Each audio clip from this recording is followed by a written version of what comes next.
Imagine sitting in class with someone every single day, exchanging small talk, working on projects, debating theories about crime. Now, imagine finding out that same person was accused of brutally murdering 4 innocent college students. And then, when police ask what you think his motive was, you give them an answer that chills investigators to the bone. This is the story of Bryan Kohberger, the criminology PhD student turned accused killer of 4 University of Idaho students. Nearly 3 years later, the motive still remains one of the darkest mysteries of the case. But one of Kohberger's classmates thinks she knows why he did it, and her explanation is as disturbing as the crime itself. On November 13, 2022, in the quiet college town of Moscow, Idaho, horror struck.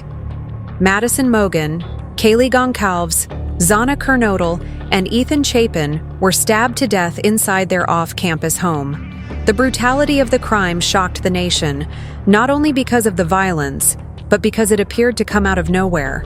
A complete stranger had walked into their lives and taken everything. Police launched a massive investigation, combing through thousands of tips and leads.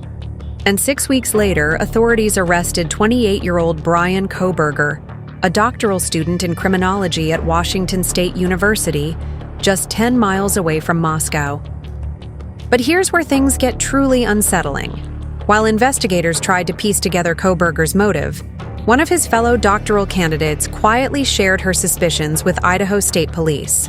She had been in class with him, seen him daily, observed how he interacted, or rather, how he didn't interact, with others. Her belief? That Kohberger murdered the 4 students because he wanted to know what it felt like. According to her statement, he was testing himself, seeing if he could commit the perfect crime in connection with his studies.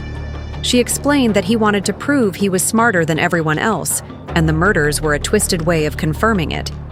This classmate didn't stop there. She described Kohberger as calculated, narcissistic, and consumed with a need for control. In her words, the killings were consistent with his personality. She recalled how he never once displayed empathy toward another human being. No warmth, no compassion, just an unsettling emptiness. She also mentioned one detail that investigators found especially telling. After his arrest, Kohberger asked if anyone else had been taken into custody. To her, this wasn't evidence of an accomplice. It was just another manipulative tactic, an attempt to throw people off balance, to appear mysterious, and to maintain control over the narrative. This wasn't the perspective of someone who barely knew him. She saw him every day in the same program. She worked with him, discussed assignments, watched him analyze case studies. And yet, what stood out most was his complete lack of redeeming qualities. Other classmates later told police that they had actually discussed the murders with Kohberger in class, completely unaware they were talking about the very crime he was accused of committing. Looking back, some said the thought crossed their minds that he could have been involved, but nobody wanted to believe it. Detective Sergeant Michael Van Leuven, who summarized the interview, noted something striking.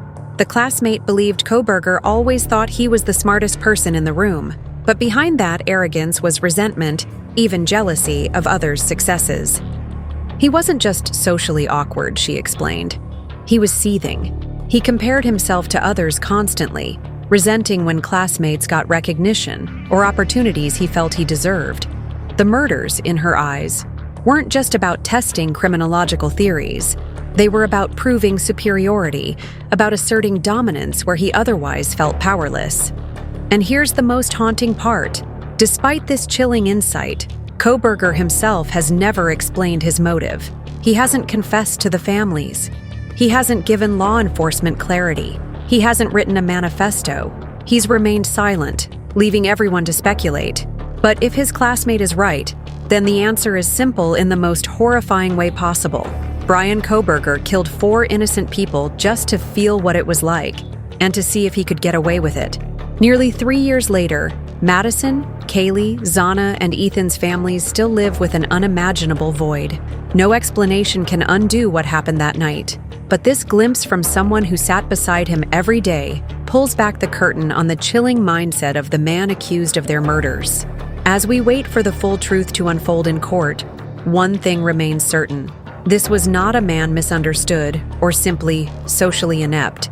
This was someone who, according to those who knew him, lacked empathy, hungered for control, and believed he was untouchable. And in the end, that belief may have been what led him to commit one of the most shocking crimes in recent American history. What do you think? Was Kohberger driven purely by arrogance, by a need to feel superior, or is there still a deeper motive we haven't uncovered yet? Let me know your thoughts in the comments. And if you found this breakdown insightful, don't forget to subscribe for more deep dives into true crime cases like this one, because sometimes the scariest monsters aren't strangers in the dark, they're the people sitting right beside us.